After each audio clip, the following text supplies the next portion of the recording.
1 million times. That's how many times people hit a button on LinkedIn in about 3 weeks to say, this post reads like a robot wrote it. And starting now, LinkedIn tells you when you're the robot. Welcome to Market Intel. I'm Lonnie Rodriguez, Marketing Director at Queued Up Agency.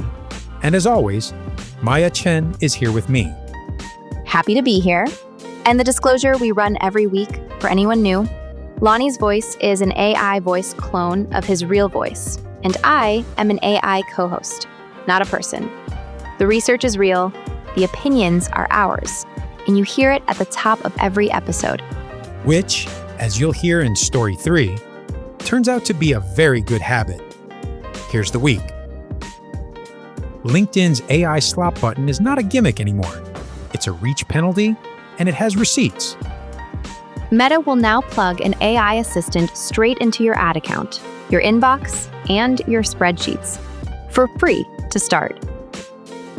And YouTube quietly wrote the rulebook for AI avatars and cloned voices while nobody was looking. 3 stories that sound unrelated and absolutely are not.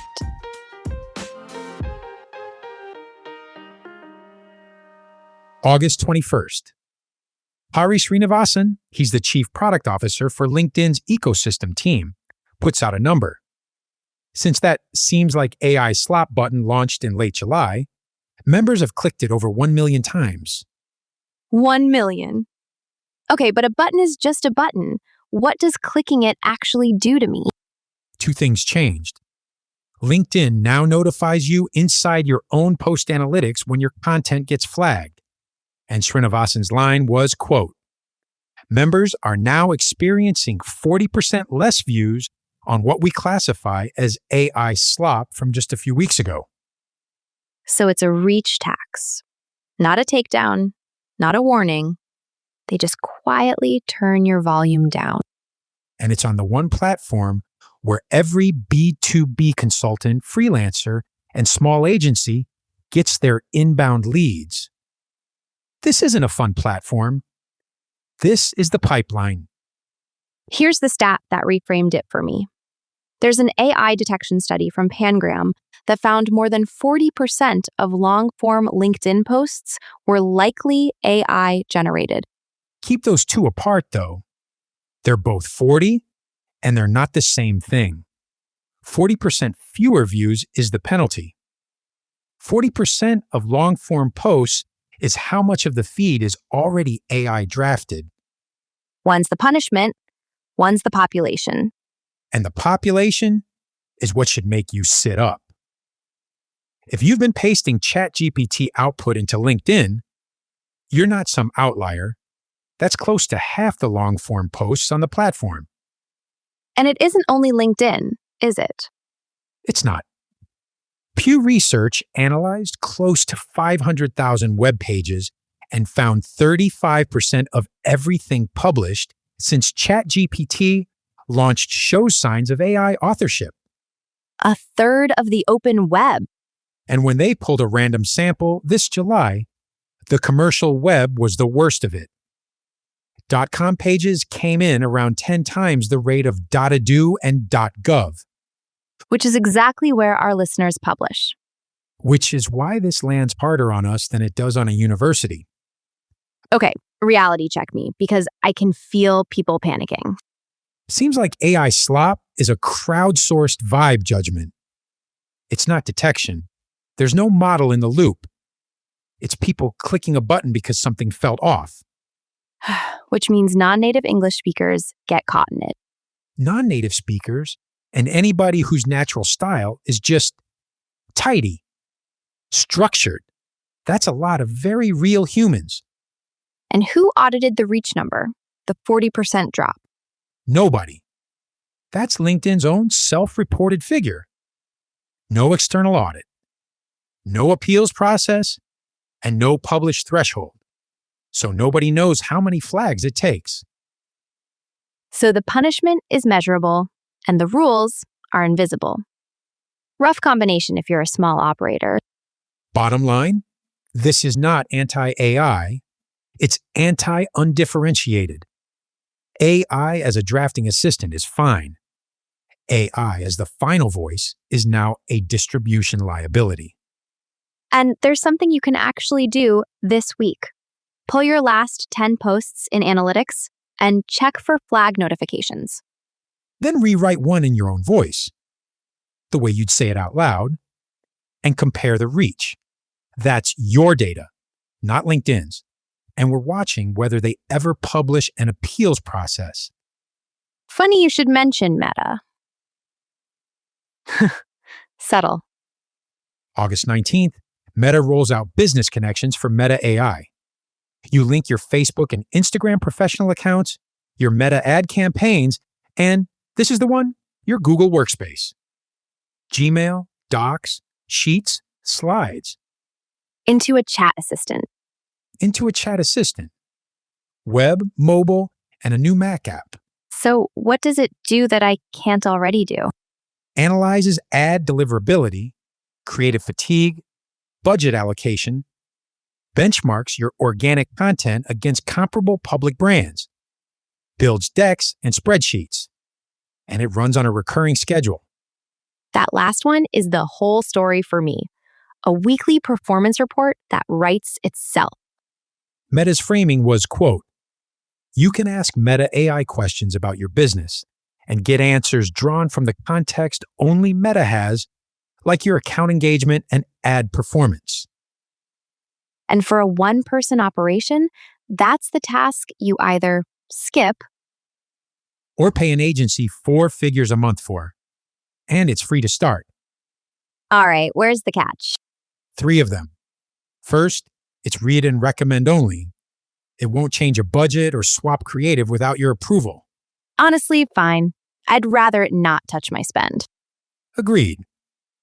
Second, Meta's testing usage limits, and the expanded version sits behind a subscription called Meta One. Priced at? Unknown, and I want to flag that carefully. The Meta One pricing is reported, not confirmed by Meta. Treat it as a signal, not a fact. And the third is the Workspace connection. Linking Workspace hands Meta visibility into your email and your documents. And their roadmap goes business assistant, business agent, full automation. So the free thing is the on-ramp. The capable version is the one you'll pay an unknown amount for. Bottom line, free tier, real utility, obvious strings. Use it for the reporting layer, but connect a marketing-only account, not your primary inbox. Watching the Meta One price and whether those usage limits make the free tier unusable at real volume. Both of those stories are platforms deciding what counts as acceptable AI, which brings us to the one almost nobody covered. August 20th. YouTube renames the copyright tab to claims. Sounds like housekeeping. It's not housekeeping. It's not. They consolidated copyright and AI likeness restrictions into one place and added 4 named grounds for disputing an AI likeness claim: explicit consent, parody, satire, or public interest, content not altered or made with AI, and claimed content doesn't appear. So there's finally a defined lane. And a valid likeness claim produces no strike of any kind. All downstream of them, expanding likeness detection to every user 18 and up back in May. And it cuts both ways. If you use an AI avatar, you now have explicit consent as a defense. But anybody can also scan for unauthorized synthetic versions of themselves. LBOF directions. And 3 days earlier, the MPA and ByteDance had signed a global IP agreement covering Seedance 2.0 and 2.5, Seedream 5.0, CapCut, and Dreamina. So the biggest distribution surface and one of the biggest generation surfaces formalized synthetic media rules in the same 7 days. ByteDance's general counsel, John Rogovan, said responsible innovation in AI goes hand in hand with meaningful protections for rights holders. Which is a lovely sentence that commits to nothing specific. That's the reality check. It's a memorandum of understanding, not a binding license, no published technical restrictions, no enforcement mechanism, no effective date. So you can't tell in advance what CapCut will refuse to generate. Can't tell. And on the YouTube side, a claimed video can get pulled from public view while the dispute runs. So you lose the reach, even when you win. Even when you win, and explicit consent implies documented permission, on file. A real records burden for a shop that licensed a voice on a handshake. Which is us, sort of. You cloned your own voice, so that's clean. It's clean, but the documentation should still exist. So here's the bottom line, and it's the most practical thing in this episode. If you use an AI avatar or a voice clone, and we do, put your consent documentation in a folder this week. It takes 10 minutes when nothing's on fire, and 10 days when something is. Watching whether YouTube publishes dispute timelines, and what CapCut actually starts refusing to make. Now, how about some quick hits? 5 fast ones. 1. YouTube changed how it counts views, effective today. A view now registers the second playback starts, instead of at 30 seconds. Public counts jump overnight with no real audience change, so rebase your benchmarks. Monetization is unaffected. 2. Higgsfield raised $400 million at a $5.4 billion valuation.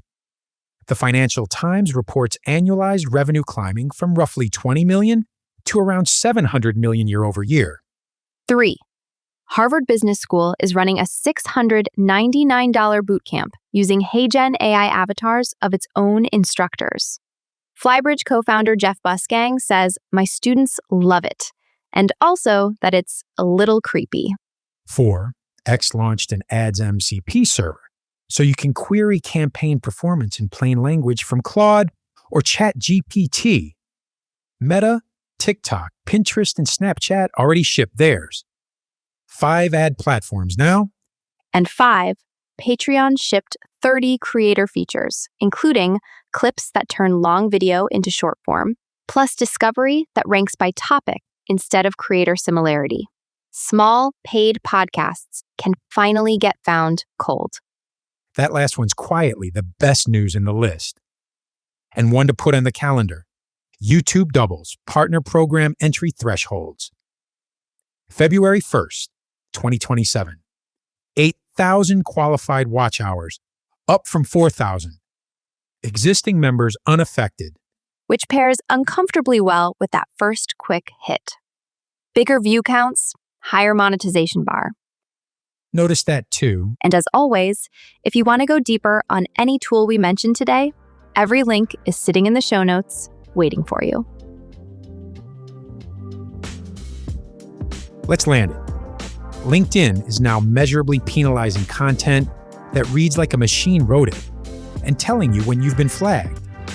Meta will plug a free AI analyst into your ad account and your workspace, and the price of the good version is still unpublished. And YouTube built the dispute process for AI avatars and clone voices, so go document your consent now rather than later. And the thread through all 3. The tools got more capable, and the tolerance for lazy output got worse. In the same week. Which sounds like a contradiction and isn't. AI is getting absorbed into the back of the workflow. The analysis, the reporting, the repurposing. And it's getting pushed out of the front, where your voice is. Our read at QDup. Use AI for everything except the part your audience actually recognizes as you. Next week, we're watching whether LinkedIn publishes that appeals process and whether anybody puts a number on Meta 1. If this saved you an hour of scrolling, subscribe. We're back in your feed Monday morning. This is Market Intel. Stay informed, not overwhelmed.